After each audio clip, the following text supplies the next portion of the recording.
How often do you, like, read the news in the morning and just walk away feeling completely overwhelmed? Oh, constantly. It's like you've run a mental marathon, right? Exactly. And this is before your coffee is even brewed. You're absorbing global conflicts, market crashes, climate disasters, just boom, boom, boom. And it totally hijacks your nervous It system. really does. So for today's deep dive, we have a really unique source. It's a briefing called Global Outlook, August 3, 2026. Mhm. And our mission here isn't just to recap world events from that day. We're really going to explore how this specific source structures the news. Which is really the brilliant part of this document. Right, because alongside the hard facts, it actually provides a psychological impact analysis and a balancing view for every single story. Okay, let's unpack this. I mean, I love this dual Me approach. too. It's a completely different way to consume information. We live in Right. an era of massive information overload. Oh, yeah. So understanding how to process the news is honestly just as important as the news itself. Yeah, giving you a psychological toolkit to stay informed without, like, losing your mind. Exactly. So let's jump in. We're starting with geopolitics and markets, and really, the sheer weight of words. The power of narrative, yeah. Right. It's wild how conflicting words or even just the delay of an action can send massive ripples through our own stress levels and the global financial systems. Well, the U.S.-Iran situation they outline is a perfect example of this. Yes. All right. Okay. So the briefing details these major U.S.-Iran tensions.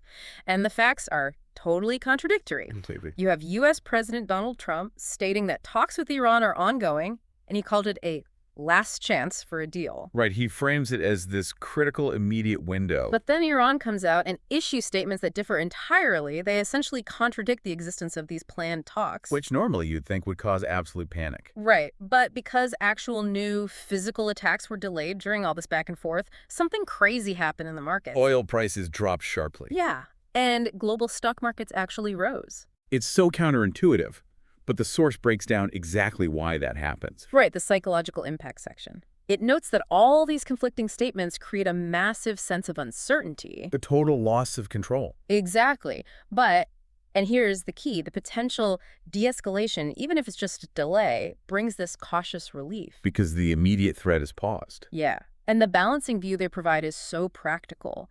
It explicitly advises against taking any single statement as a final outcome.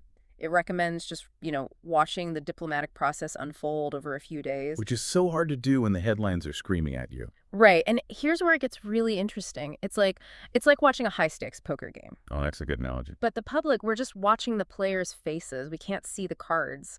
So what does this all mean for our sense of reality when the global stock market is, like, rejoicing over just the delay of something bad? Driven by totally contradictory statements, no less. Right. Like, how do we process that? Well, what's fascinating here is how closely financial markets and human psychology actually mirror each other. Oh, wow. How so? Both systems react really intensely to the mere prospect of de-escalation. The market isn't reacting to peace. It's reacting to the pause. Exactly. It's pricing in the fact that for the next 48 hours, things might be okay. Yeah. And our brains do the exact same thing. We crave that dopamine hit of relief. Even if it's totally unverified. Right. Which is why the source's advice is so crucial. Waiting out the diplomatic maneuvering, giving it a few days, instead of reacting to every single push notification, that is how you protect your peace. Yeah, that makes total sense. You have to detach from the urgency. But, moving from the uncertainty of diplomatic words, let's pivot to a situation where the violence is physical and immediate. The Russia-Ukraine war. Right. Because here, the violence is real, but the narrative still remains incredibly uncertain and just psychologically taxing. It's arguably the most difficult type of news to process. For sure. So the source covers a really grim event. Russian officials claimed that a Ukrainian drone attacked a Black Sea resort. And the casualty report is what makes it so heavy. Yeah, 7 people killed. And the briefing makes a point to emphasize that 3 of them were children. Which instantly bypasses any analytical filter we have. Right. Now, Ukraine did not immediately comment on this specific claim. And the source makes sure to note that both sides continuously deny deliberately targeting civilians. So you have this horrific event, and instantly a battle over the truth of what actually happened. Exactly. And the psychological impact section hits the nail on the head. It says that news involving harm to children, it just triggers intense sadness, anger, and just complete helplessness. It's our most primal evolutionary trigger. You cannot be objective about it. No, you can't. And then you throw in the conflicting narratives, and it makes it incredibly difficult to trust any of the information. It's deeply destabilizing. So the balancing view here, I think this is crucial. It tells you to remember that initial details in these situations often change. They almost always change. Right. But it also explicitly advises you to protect yourself by not repeatedly watching unverified footage of the aftermath. Which is such an important boundary to set. Okay, but I want to push back on this a little bit. Sure, go for it. If we are supposed to be well-informed citizens, right, how do we engage with this? When both sides are playing this complex narrative game, doesn't stepping away and not looking at the footage just leave us ignorant? Well, if we connect this to the bigger picture, we really have to look at the concept of the fog of war. Okay. True critical thinking means accepting that early reports in conflict zones are highly, highly volatile. They are chaotic. Right. Nobody really knows what's happening on day one. Exactly. So flooding your brain with unverified, highly traumatic visual footage doesn't make you more informed. It just makes you traumatized. Yes, it actually shuts down the critical thinking part of your brain. So protecting your mental load by avoiding that raw footage isn't ignorance. So what is it? It's a necessary boundary to maintain objective analysis. You can read the verified text summaries later without burning out your nervous system in the moment. I see. It's like you don't stare directly at the sun to understand how bright it is. That's exactly it. Okay, that makes sense. So we've talked about sudden acute conflict. Let's transition to how this briefing handles prolonged crises. The slow burns. Right, these long simmering crises, both political and environmental, because these put us in this state where we constantly oscillate between false hope and total anxiety. It's an exhausting cycle to be stuck in. It really is. So the briefing gives us two examples from August 3. First, we look at Myanmar. Aung San Suu Kyi has been detained since 2021. Right. The political crisis there has been ongoing for years. But the news here is that she actually met with an International Committee of the Red Cross representative. Which is a huge deal. Yeah, it's her first confirmed international contact.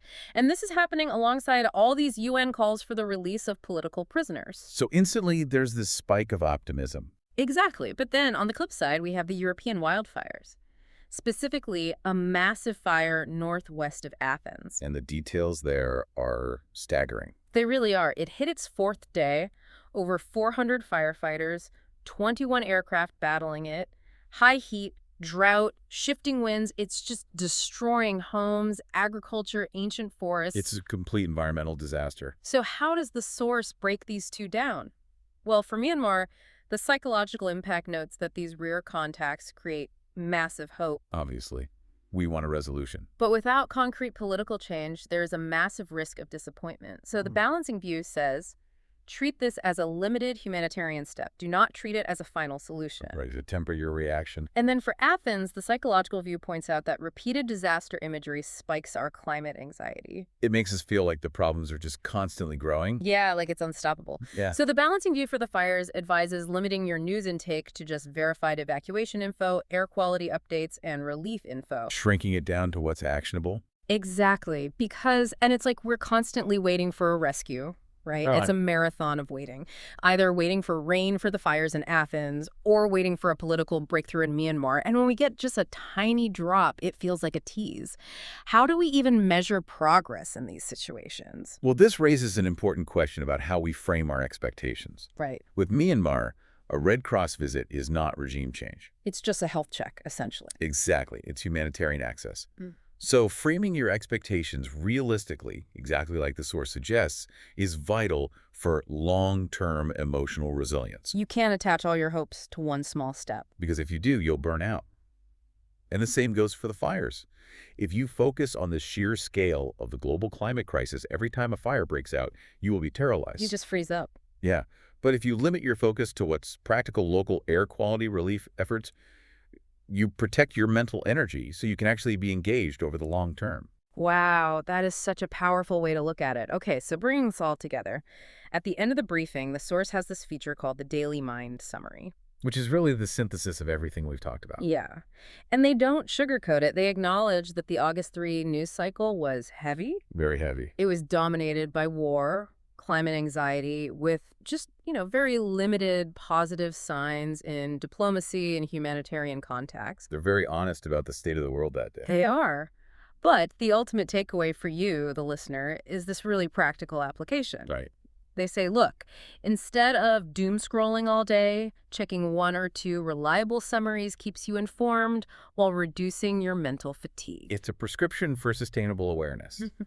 You don't have to ignore the world, but you don't have to let it destroy your mental health either. Right. It's about finding that balance. But, it leaves me with this final kind of provocative thought to mull over. Okay, let's hear it. So this source brilliantly proves that stepping back and consuming news in measured doses protects our mental health, right? Definitely. But if everyone limits their news intake to protect their peace, who is left paying close enough attention to hold those in power accountable? That is the big question. Right, because where exactly is the line between vital self-care and just dangerous civic apathy? If we look away to stay sane, who is watching the watchmen? A tension we're all going to have to navigate. Absolutely. Something to really think about the next time you open your news app. Well, that wraps up today's deep dive. Thanks so much for joining us, and we will see you next time.